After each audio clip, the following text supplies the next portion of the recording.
Next up on WTV, an opportunity to elect board members, backup plans for athletes, and this week's edition of Real Talk. WTV's Daily Update starts now.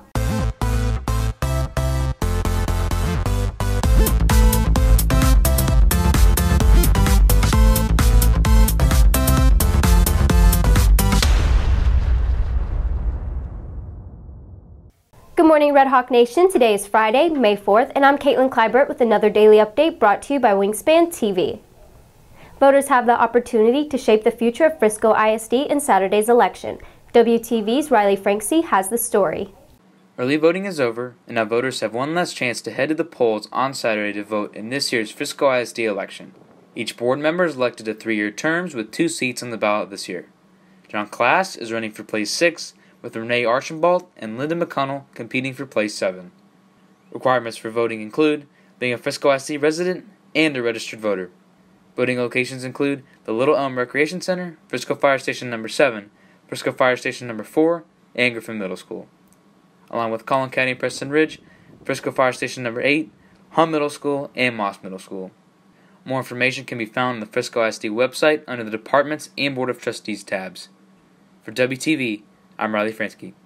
Teacher Appreciation is next week, but the state of Texas is appreciating a teacher on campus a little early. I was absolutely shocked. I did not know I had been nominated. I knew nothing about it, and then I received a letter that said I was receiving an Edith Fox King, so it was very much a surprise. It means a lot because a lot of the people that I know that I really respect in this profession have already received the Edith Fox King, and so to be able to join the ranks of those kind of people is just pretty special, and to be nominated from somebody within the journalism community makes it even nicer. Well, I was working as a journalist prior to starting to teach, and always had wanted to teach. I always loved teenagers, and journalism were my 2 favorite things, and so to be able to combine them was just the perfect life for me. My children were all involved in yearbook when they were in high school, and so I kind of decided that I wanted to go that path, and I've never regretted it. Though my background was newspaper and print, and now all of a sudden I'm into photo and yearbook more and not doing newspaper, but I love it all.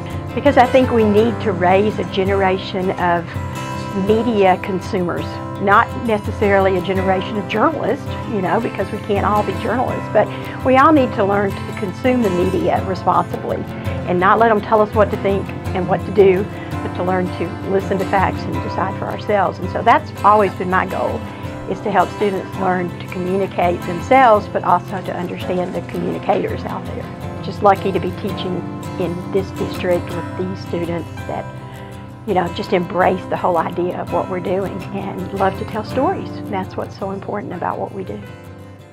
All athletes desire to play at the highest level of their sport, but aren't always able to make it. WTV's Zion Richardson looks into what athletes' backup plans are if they don't achieve that goal. Athletes all over the world dream about playing professionally, but only a select few are able to actually reach that dream. My sport is football. It takes a lot of hard work and training and meal plans and everything. Only like 1% of college athletes make it, and there's like only 224 picks in the draft, so it's a small chance of making it to pro. With only a small number making it to a professional league, student athletes must have a backup plan to fall back on.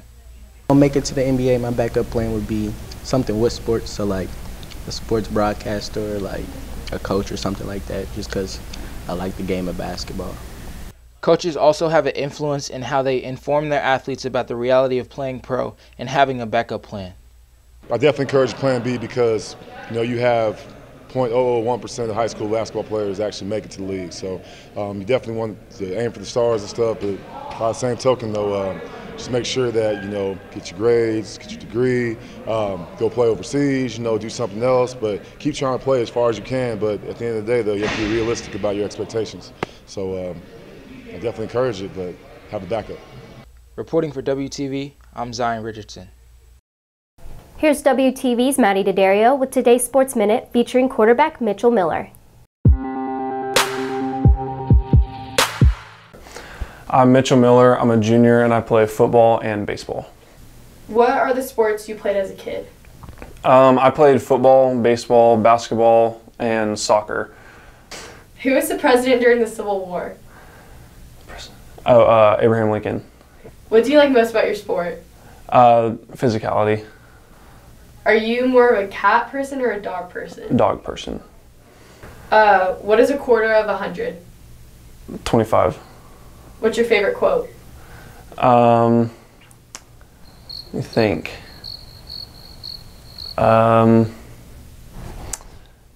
Probably just from the Bible. I can do all things through Christ who strengthens me.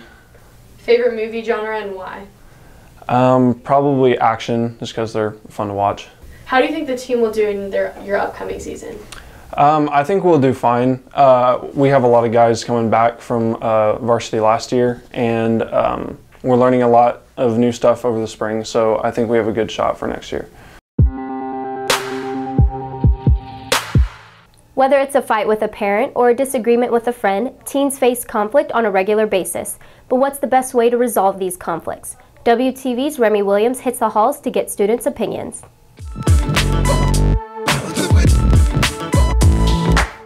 This is WTV's Remy Williams with this week's edition of Real Talk. And today we're going to hit the halls and ask students what are common conflicts that they struggle with. What are common conflicts that high school students have?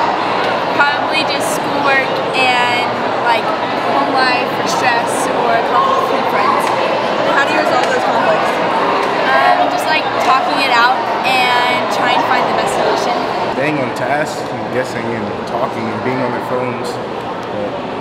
Alright, so a lot of people, they can't really balance their schedule, balance their friends, their family, all their homework and stuff, and that sometimes that causes a lot of stress. How do you resolve those conflicts? Stress relievers, yoga with Caitlyn. Well, I don't really get into it, especially with drama. I just be like, it's none of my business. Relationship, I'm in a relationship, I don't have problems, so I'm straight, If you do your homework right when you get home, that's always a good idea. This has been Remy Williams with another edition of Real Talk.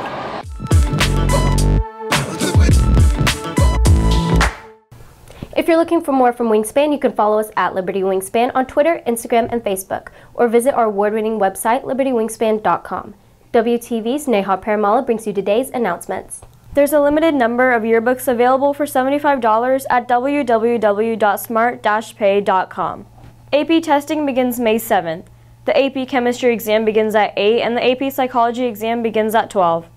That's it for today's Daily Update. This has been Caitlyn Kleibert for Wingspan TV.